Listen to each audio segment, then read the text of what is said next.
আসসালামু আলাইকুম। আজ আমি একটা প্রশ্ন করতে চাই। একটা খুব সাধারণ প্রশ্ন, কিন্তু খুব ভয়ঙ্কর। আজ যদি ওসমান হাদির হত্যার বিষয়ে বিচারটা না হয়, তাহলে কি এই দেশে আর কোনোদিন হাদি আসবে?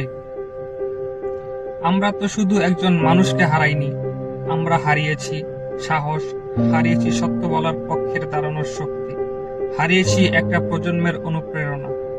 হাদি ছিল কোনো বড় নেতা না, হাদি ছিল সাধারণ মানুষের অসাধারণ সাহস।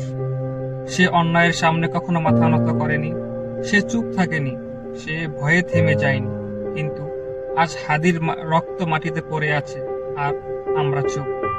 আজ যদি তার হত্যার বিচারটা না হয়, তাহলে আগামীকাল কোন মা তার ছেলেকে সাহসী বানাতে চাইবে?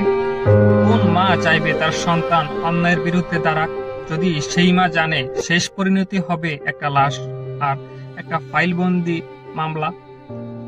তখন মায়েরা কি তার সন্তানকে শেখাবে না যে বাবা চুপ থাকিস, কথা বলিস না, সত্য বলিস না, নিরাপদে থাক? এটাই কি আমরা চাই?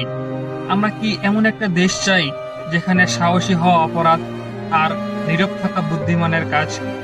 আজ হাদির বিচার না হলে এই দেশ শুধু একজন মানুষকেই হারাবে না, এই দেশ হারাবে তার ভবিষ্যৎ।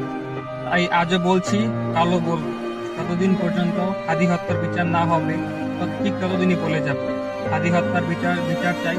কারণ বিচার না হলে এই দেশে আর হাদি জন্মাবে না। ইনকিলাব জিন্দাবাদ।